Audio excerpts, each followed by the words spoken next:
Bonjour tout le monde. Welcome back, everyone. It's nice to have you with us here. Following this panel, we're going to go immediately into a panel on AI and energy. But right now, it's time to talk about AI and cybersecurity. And to help us introduce the panel and lead the conversation, our moderator today is Associate Partner Corporate Commercial Law at Fasken, Jocelyn Auger. Let's welcome him in the panel. Bienvenue.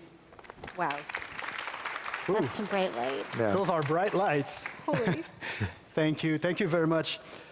In most of the chatter that we hear about AI, it's almost always about how AI will help us become faster, more efficient, productive, reduce costs of doing business, make us supermen, superwomen, and yada, yada. In short, the mainstream narrative seems to be that everything's hunky-dory in the AI world. However, it's quite clear that AI doesn't just benefit the good guys. In fact, the bad guys are getting the knack of what can be done with Gen AI, and they're getting better at using it too. Of course, AI can be put to good use in organizations. What's better than a soldier that works more quickly, and some will say more efficiently and more accurately, and never takes a break? So over the next 45 minutes, in fact 44 now, we'll discuss how AI is reshaping the cybersecurity landscape, both from the threat actors and the defenders' perspectives. For that, I'm joined today by 4 experts coming from different corners of the security map. First, we have Patricia Thane. Patricia is the CEO of Private AI, a company tackling the data identification and de-identification problem, which is especially acute when dealing with LLMs. Also with us is Jennifer Arnold. She's the CEO and co-founder of Minerva, a customer risk assessment company using AI to increase accuracy and reduce false positives. Also with us is Norman Mans, the CEO of Flare, a Montreal-based cyber threat intelligence platform. And finally, we have Pascal Fortin, a seasoned, I would say, a fixture of the Montreal security scene, and a well-seasoned entrepreneur, now acting as the CEO of Cyber Echo, a not-profit cybersecurity ecosystem network. So let's start with quick perspectives. I'd like to hear from each of you first, that you introduce yourself and that you give us 2 or 3 thoughts about how you see AI influencing the cybersecurity landscape. So Patricia, you go first. Yeah, absolutely. So I come from it in a privacy perspective. I was doing research in a previous life on mixing privacy with natural language processing, and it became very clear that even the very basics of privacy weren't being done right, and therefore people had no idea what was in the data that they had, and they wouldn't be able to leverage AI or natural language processing on that data. And so in 2019, we started working on the very basics of privacy, identifying personally identifiable information, which is also key to security, and being able to minimize that data, which is a core concept in a number of data protection regulations. And one of the things that prevents is the memorization of that information when you are training models. And so what you want to avoid is having a bunch of data that you're using to train models and then having that data spew out in production to your employees, your customers, et cetera. Yeah. All right. Jennifer, what about you? I think it's important to own this up front. I'm a recovering banker, so that is my framework for a lot of what I'm talking about. Minerva is a risk assessment engine. We are looking at financial crime risk for our customers' customers, and that comes from a long time in anti-money laundering in large banks.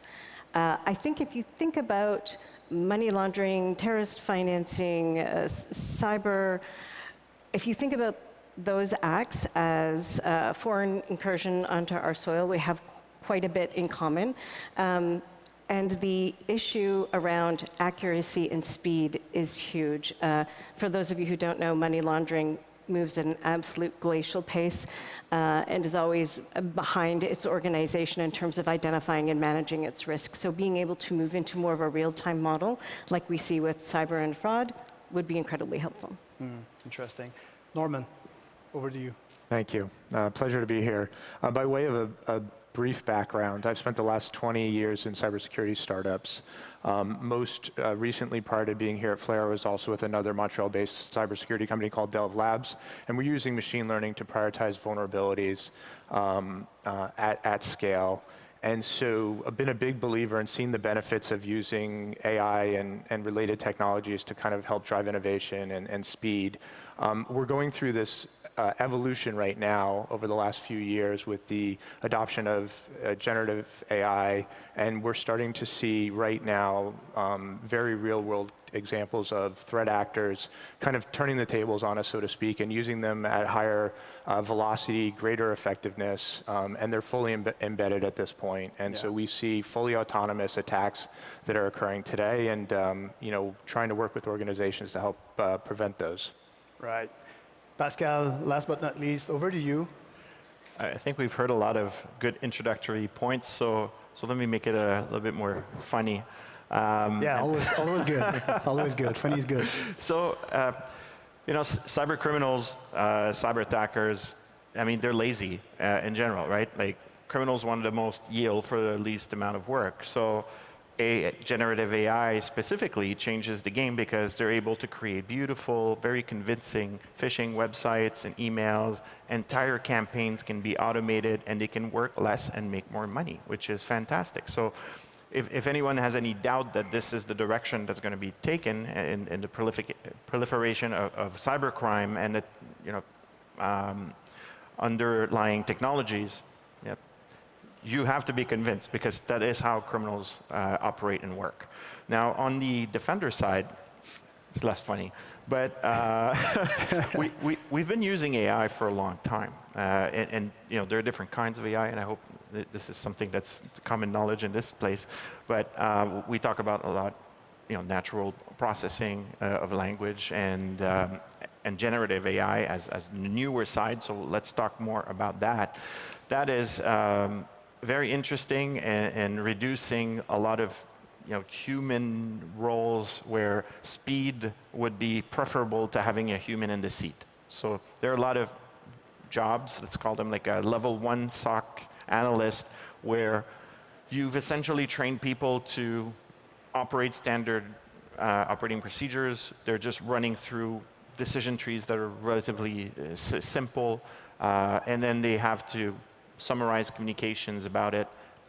It's a relatively trivial job. Great entry point into the industry, so we're going to see a lot of entry-level jobs be slashed over time, which is going to hurt the production of more senior resources over time. Over time, yeah. And but great opportunity there. So we can have more scale, more speed, a lot more effective response in first-line incident detection and handling, and better integrating technology stacks through machine-to-machine transactions with the explainability of the what the generative AI can do. Can provide. Very few executives actually read the reports we give them in cyber, so if they can be summarized and crunched in a way that is easier to consume through this, I mean, that's better than them not reading it at all, I guess. Let's start from that. That's good. So I'd like to start this conversation about how AI is reshaping the cyber attack capabilities. Norman, I'd like to start with you. How can enterprises anticipate those evolving threats before they hit? Is threat intelligence keeping up? I guess that's your business, right? Yeah, I think as we talk about it here, it's kind of the yin and the yang of the conversation. We've got the attackers and the defenders, and so you're asking about the attackers. We're seeing, as I mentioned before, we're seeing, fully autonomous attacks that are going on right now. And I always like to add facts and kind of figures to this as well, so I'm going to share some. So kind of given our background as a threat intelligence platform, we've had an opportunity to work with Professor Benoit Dupont here at the University of Montreal, who I think is well known in the ecosystem, and his team did an analysis, and I'm happy to share the specifics with the group afterward, but they took threat actor posts, mostly from dark web forums and Telegram, et cetera, over the last year that were specifically dealing with or associated with the communication around using AI for attacks. And out of those 2,200 posts, they came to some very interesting realizations, and I think this gets to where the attackers are using AI today. Okay. And so the first statistic was they found that 13% of the attackers were talking about how to jailbreak commercial LLMs. And so they were talking about the different techniques that they could use to gain access to those to commit fraud.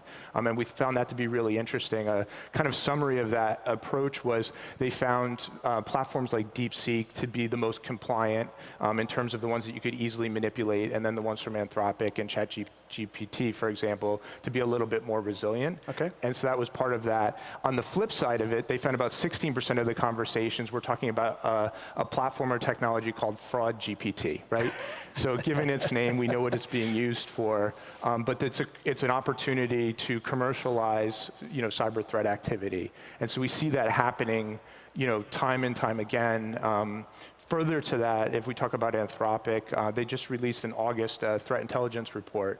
Very informative. I recommend everyone take a look at it if you're interested in that. But there was a couple of really interesting things here that tie off of that. Number one, they're seeing a lot of activity for nation-state actors using it. Flare's been tracking thousands of North Korean IT, what we call North Korean IT ghost workers. And essentially what they do is they look to get jobs in Western countries and then funnel the money back to North Korea. It used to be a big thing during COVID, for example, when everybody was working remotely. So I guess it's still a thing. Yeah, it still continues, and you can find through the logs and the communication, you can find all of the activity and the behavior. So you see all their tactics, techniques, and procedures around that. They're using AI extensively to do facial, impersonate people. They're generating backstories, social media profiles, all powered through AI. Extensive use of even simple things like translation services as well. On the flip side of it, if you look at, what we're seeing some Chinese actors do, if we continue to focus on the nation state side of things, is we're seeing them use AI at scale, and they're fully automating like every stage of the MITRE ATT&CK framework. Wow. So you go from reconnaissance to initial access to lateral movement to data exfiltration, and there's these dynamic systems that they're using to build, and we see them working where they're prolifically being used by threat actors today, and it's definitely something very meaningful. That's interesting. So I guess it's stating the obvious, but AI surely does change the speed and the scale of the attacks, right? Yes, it's indeed. Something without a doubt. Without a doubt.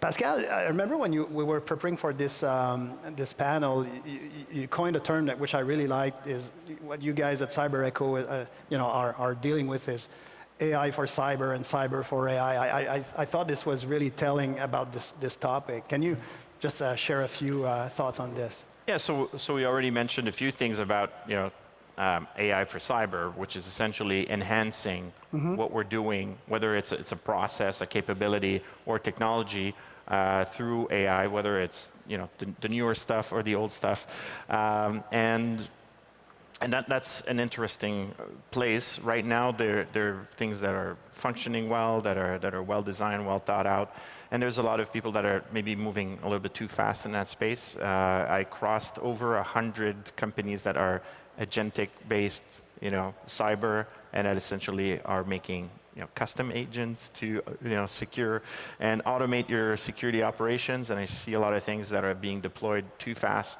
Yeah. Very high privileges given to agents that are unsupervised, lots of very, very big risk being introduced in those platforms. So it's a Wild West for us too. It's not just in the AI world that it's the Wild West. So AI for cyber is one too.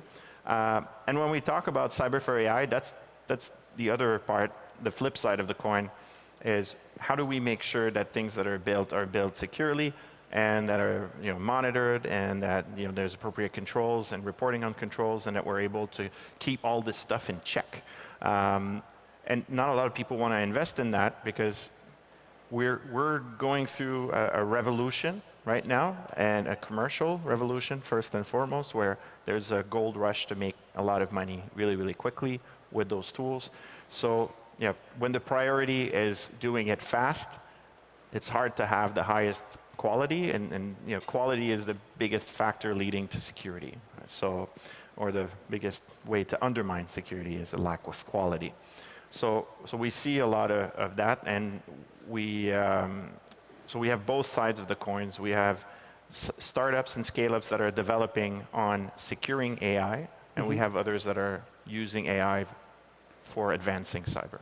So everybody's concentrating on their little stuff, but nobody's got a holistic picture. So security is more of a second-order thought in development these days. That's what you're witnessing, right? Well, look, we had this journey in software over the last, let's say, 40 years, but it's longer than that, obviously. But in the last 40 years, we made a lot of mistakes in software. And today, our world is absolutely broken to the point where, a good red team will gain full access, full privileges to an organization within a couple hours. And that's in 99.9% of cases, including most large corporations. So that's a problem. We're repeating a lot of those mistakes in the AI world, but in a much shorter time span. Yeah. So we're looking at maybe like a 5-year time lapse.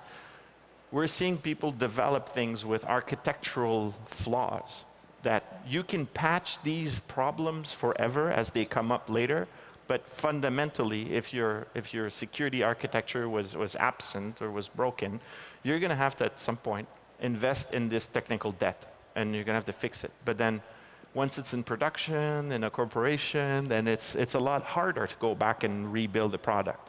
And sometimes there's no appetite to rebuild the product because, well, you exited your company, you made your money, and the new owners, it's a big private equity firm, and they don't care. So that's kind of the world we live in now.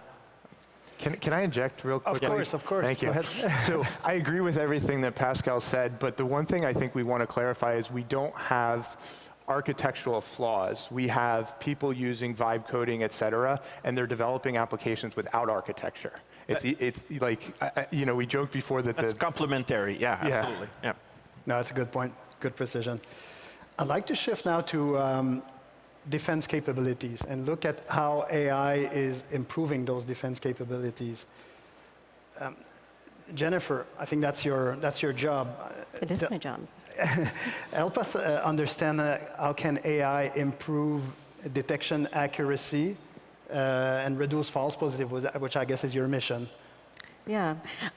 It's interesting. So in the world of financial crime and financial services, we are regulated quite heavily in the things we can and cannot do.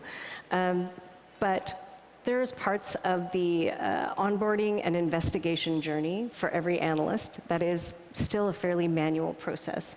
And it usually consists of, maybe consulting like 3 to 7 vendor solutions and then copy and pasting that data into a case document and then executing 35 Google searches. And now 6 some odd hours have passed and my analyst isn't any further along with their investigation. That's work that we can do really quickly, really efficiently, incredibly accurately to come to the right conclusion about the client. So if you're a business and you want to decrease the time to revenue for each and every customer, then native AI solutions give you that opportunity if you're willing to look into it. The risk assessment process is also wildly subjective. If a bank has, let's say, 300 to 500 investigators, how somebody feels about risk or views risk to their organization on Monday at 9 is not the same at 4 o'clock on a Friday before a long weekend. So we have that difference between the same person, but then you have that difference replicated over 500 employees who are supposed to be doing the exact same thing. So how do you adjudicate fairly? How do you use the same yardstick or whatever that expression is to assess risk of each and every customer in exactly the same way, not introduce bias into your results, doing things like that? That process lets us onboard customers much more quickly and understand exactly who we're doing business with. It also helps resolve issues around customers so they can continue with a transaction that's been held up for some regulatory reason, right? So we all run on rules engines that trigger these alerts. And they're, again, painstaking. They cost a lot of time, that cost a lot of effort, and there's no real-time interdiction for money laundering or terrorist financing or human trafficking. And the only way you actually get to move the needle on any of those things is, again, if we can go much more quickly.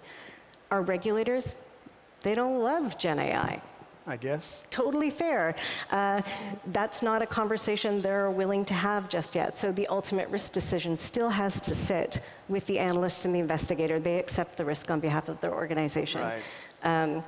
You know, we all talked about, I think, to varying degrees, black box solutions, et cetera. That's not allowed in the world of financial crime, not in any way, shape, or form. So you need to have complete data lineage, you need to have a perfect audit trail, you need to be able to recreate someone's investigation from 3 years ago in order to satisfy those regulatory requirements. So I was about to ask, how do you create or instill trust in the outputs? I guess that's the answer. And we, like, as an organization, like, we expose all of the data and the transformation logic to our customers. Okay. So, and we give them a handy little guide. So when you're having a conversation with your auditor or regulator, you can have, you can answer the questions they're going to ask you, mostly around, like, help me understand how you're making decisions. At what point does the human get to interrupt, redirect, change, or confirm what the AI has provided? So for us, Minerva is an applied AI to a very specialized problem around risk assessment in real time. Because much like, you know, fraud, cyber, being able to do something in the moment, quickly stop a transaction, is the only thing that makes a difference. That's right. You know, once it's too late, it's too late. Yeah. I don't know who to ask that question, but I'm listening to what you just said, Jennifer.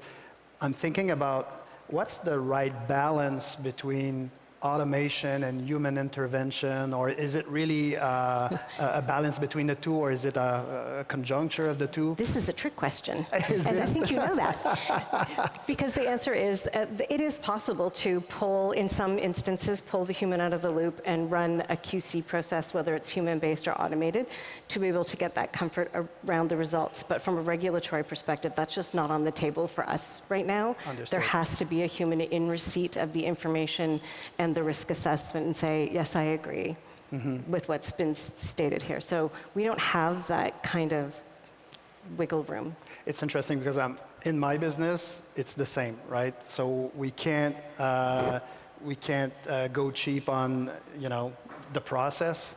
So I need to be able to track the whole thing, confirm the sources, and that's why it's adoption of AI in my business is super long, too long. Yeah, it's dossier based, right? Like if you're doing a risk assessment on an individual or an organization, you're creating a dossier on them in accordance with the regulations, hopefully, and you're not reaching too far in what you're looking for, but it's a lot of data. And again, all the security requirements apply to that data, the customer's data, protecting the customer, et cetera. So it's from a regulatory perspective, it's a big lift. Absolutely. I'm going to shift to a topic that's quite close to my heart and my business as well, is privacy, because that's what I'll also do as a day job. And I'm turning over to you, Patricia.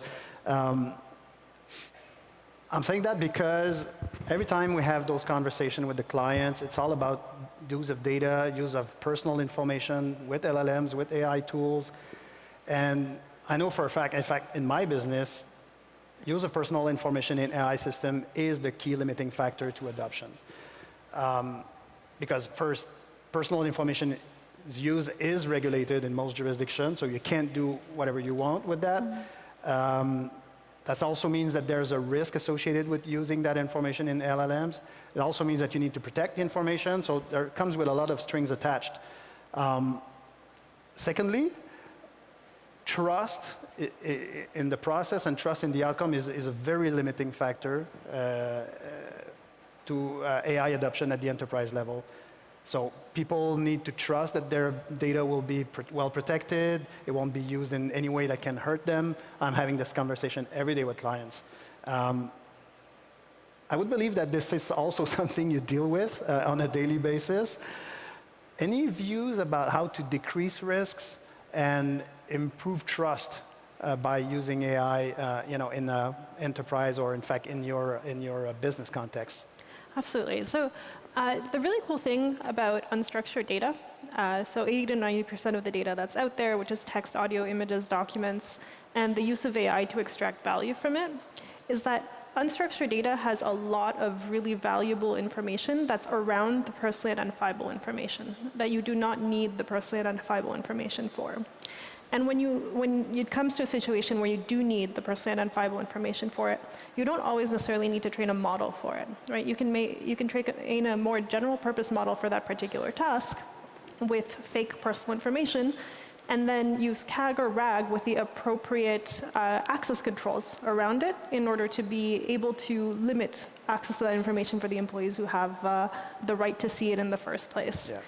And one other thing that AI allows is this more minute level of access control to documents. So if you want to be able to see a document that contains credit card information without the credit card number, but with the transaction information with limited values, you can make that happen now, and you can integrate that within the pre-existing access control systems that you already have. Now, one of the major things that needs to happen in order for enterprises to move quickly and maintain that trust is take all of that infrastructure that they've already set up for structured data and start passing that on to unstructured data as well. And you can do that with the right set of APIs that deploy internally within your organization in order to detect the type of personal information that are in different files and different folders, and link that to your master data management systems, link that to your data cataloging systems. But all of these are functioning well for structured data, and we are moving too quickly in deploying AI or trying to deploy AI and not actually setting ourselves up for success for the long term. Mm-hmm. Maybe I can interject here a little bit as well. On your previous question, you asked, where do we want humans making the decision, where don't we in cyber or in AI in general? And then we talked about privacy and how do we generate trust for adoption, right? So good thing is we've been developing standards and tools for that for quite some time. One which was developed primarily here in Montreal, which is ISO 42001, right? And I'm sure that's been discussed ad nauseam with everything that's happening so far today and tomorrow. And that's part of the equation. But when you want to talk about privacy in general, transparency is key, right? And that's part of frameworks that are being fixed now because we're improving them, such as privacy by design, which ended up being ISO 31700, not what we wanted to build, but we're redoing a 44001 now, which is going to be really a certifiable standard for privacy by design. And if your product is AI and deals with PII and privacy regulated spaces, then you should just adopt these frameworks and standards from the get-go. And then everything in there talks about transparency, demonstratability, the whole ability to prove the decision-making process throughout. Every claim that you make as a vendor that says, hey, I'm going to anonymize this data, there's no risk of re-identification, all these things, you have to prove it. You have to prove it through verifiable mechanisms. And, Patricia, in our company, creates technology that helps you do this and helps demonstrate that you do it. But you got to start from the principle, and you got to build up from there. And then trust can be gained. Yeah. Otherwise, it's always going to be this uphill battle. And regulators, they love these standards. Mm-hmm. That's my experience as well. Yeah. But transparency is a good word, but when dealing with most commercially available product, LLMs these days, transparency is not the forte. So anyone has an idea how to create or, deal with that. But that's probably why you shouldn't just start pumping all your data into like ChatGPT and be like, hey, run my business. So it's got to be built appropriately with those controls and that transparency into it. No general purpose, high scale things that are available will not give you that. That's not what they were built for. I think there's another area of trust on this topic that we need to talk about as well, and it's blind trust. And so there's been a lot of talk, and Pascal mentioned it, there's hundreds of companies talking about an agentic this or agentic that. We're blindly trusting agents right now. I think Microsoft came out last week and said, in a year, we'll have one agent for every employee. 5 years, it'll be 5, and in 10 years, we'll have 10 agents for every employee, right? Right now, we're trusting all of these implicitly, that they haven't been tampered with, that they're executing on the mission that we want, and we're not doing any evaluation. And so part of this, if we start to take a look at these continued advancements, is we have to look at how are we authenticating these? Why are we trusting these? Are they doing the valid workload that we want? Do they have access to the right data or to the wrong data? And that gets back to everything I think that we do in AI, which is the explainability of the system, and the visibility is what builds that transparency and trust. But it has to happen at the data level, has to happen at the vendor level, and it has to happen at the technology level too. That's interesting, because that brings me to kind of one area of conclusion I wanted to get us to. I have a few of them.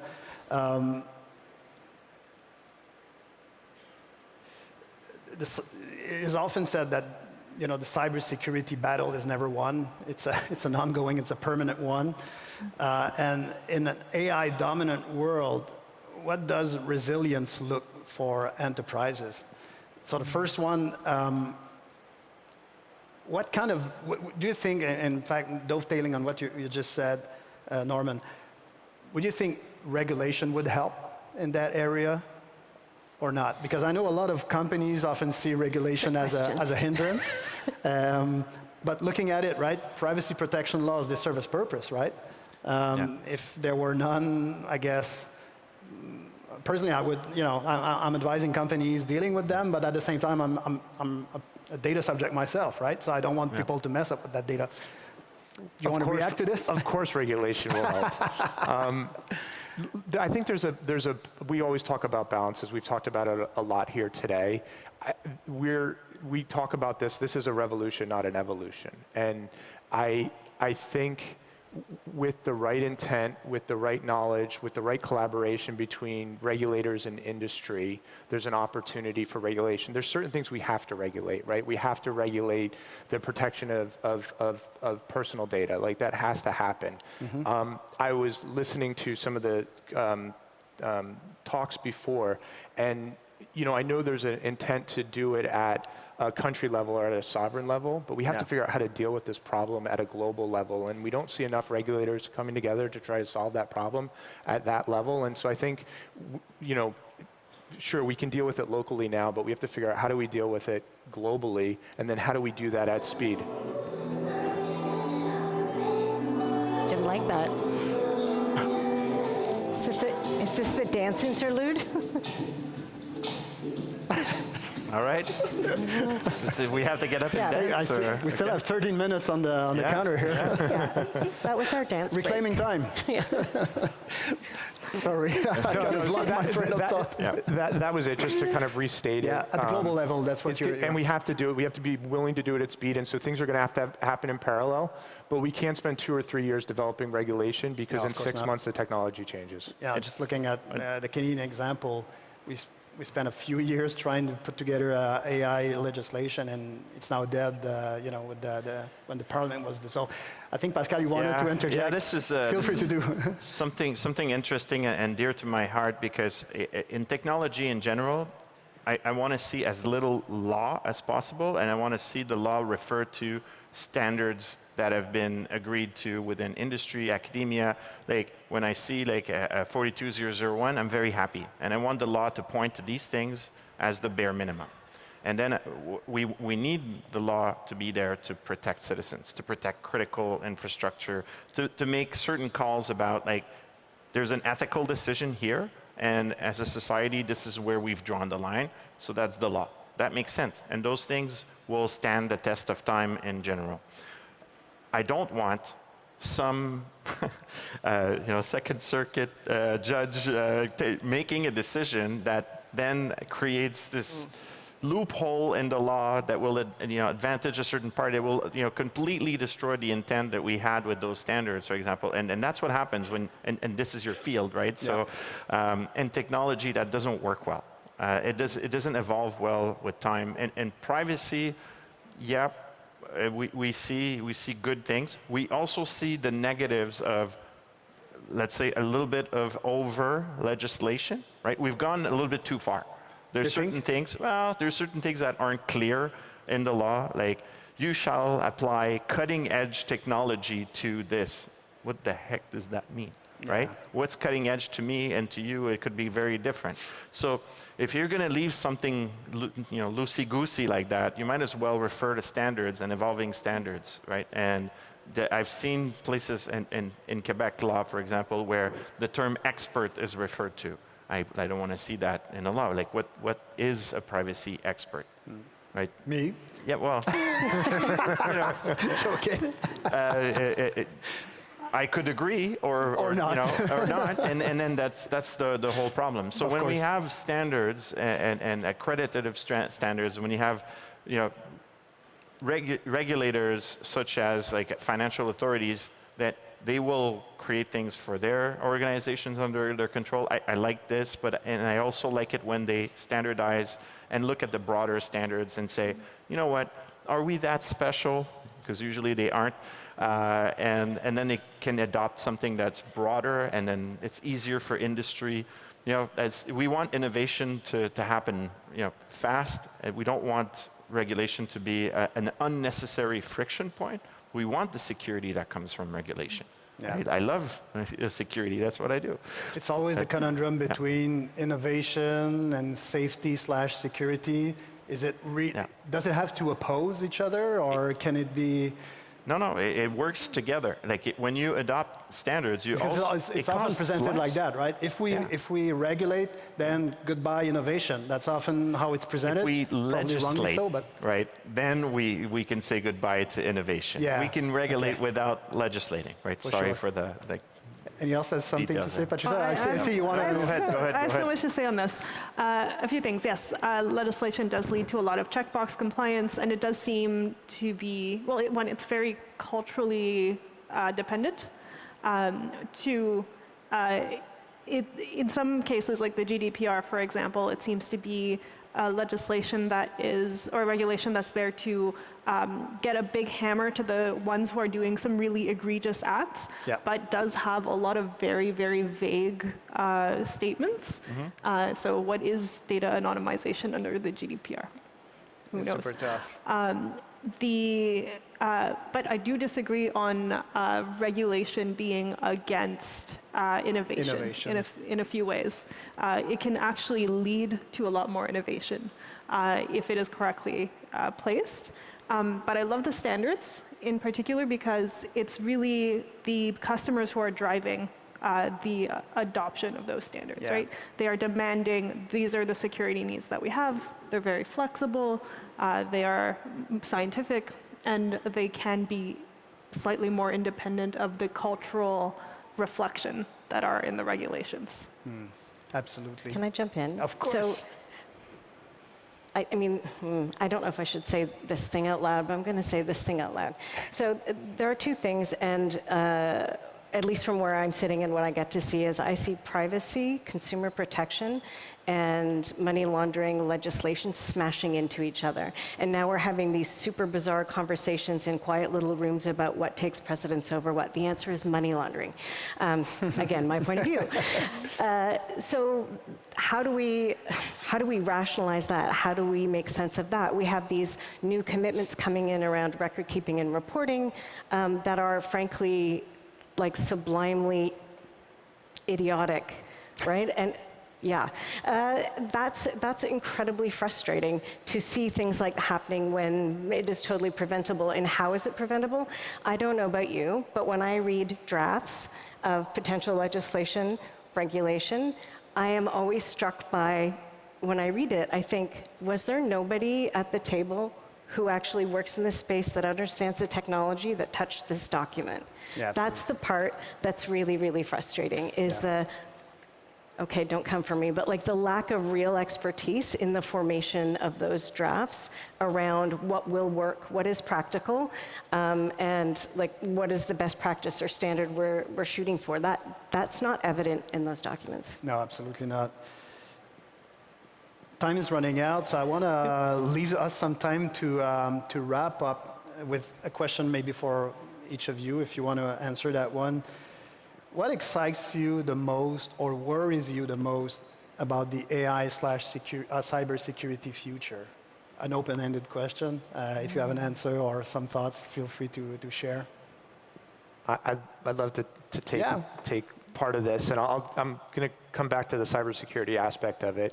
So if I look at what organizations are challenged with today, and I'll use some data from what we see in our data collection. We're collecting tens of millions of events per day, which means customers have to potentially deal with that at organizations of different sizes, and that leads to billions of events per month. And we're seeing the data growing at 30%. And so it's a huge problem of volume, and I'm excited about what LLMs can bring to that. But I think what we need to recognize, and as we've touched on a little bit, is while it is interesting and is exciting, we have to understand that there's a partnership between the technology and the people, right? There's a lot of conversation about LLMs replacing people and agents replacing people, et cetera. I think what we have to do is recognize that LLMs are going to help us deal with the visibility and the speed problem, but we need humans for the context and the judgment problem, and we shouldn't lose focus or context of that, and then we can get excited about the technology. No, absolutely. This needs to take place. Patricia, worries, excitement? I'm hopeful that we are finally at the stage where we will have appropriate data curation, and we aren't living on a pile of 80% to 90% of our data that we have no idea what kind of risk there is in there. Yeah. So fingers crossed that this is the time. Indeed. Pascal? I'll be the Debbie Downer. I'm worried about the pervasiveness of this, revolution, where I look at automotive systems. Like we're talking about, oh, you have a TPMS sensor in your wheel. Now I can use that to determine, speed, movement, where you've been. There's additional data that's being generated and can now be harvested and used at this level, and how this gets cross-pollinated with all the other data and for what purpose then we exploit it, I'm scared of all the abuse that's coming. Yeah. The individual control and dare I say privacy, but that freedom that we kind of enjoy or think we enjoy in our lives right now, I think that's going to be seriously eroded, at least for a while, until there's possibly a pushback on certain things. I'm scared of, my insurance company knowing more than I want them to know about my driving. Knowing more than I like having about fast yourself. cars and enjoying life. Yeah. But if I don't get tickets, it's fine, right?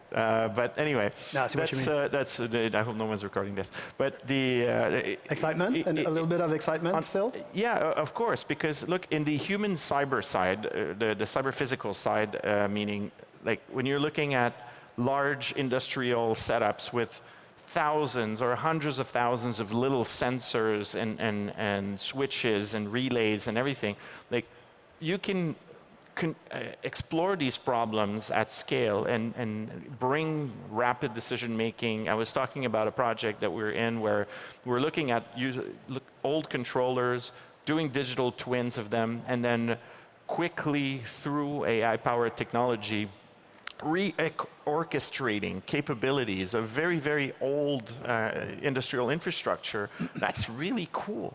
I love this, but at the same time, now I'm putting all of these individual pieces together that were impossible to attack as individual, almost analog pieces. Yeah. And now I'm putting a big, ripe, juicy target over it, and we're going to have to make sure that we do this right, and that we don't lose control, because things are going to keep moving faster. Yeah. And my old human brain has a harder time seeing the multi-dimensional aspect of this. I can't summarize this in a spreadsheet. You work in risk, right? In risk, people are still looking at spreadsheets. We need to play 5D chess here, and my brain doesn't understand the fifth dimension. The fourth, no, I don't. It's either, a good point. But, Jennifer? Closing remarks? Excitement, worry? I guess it's both a worry and an excitement, which is the speeding up of iteration on just about anything. So really, really cool from an innovation perspective, very, very scary from a criminal perspective.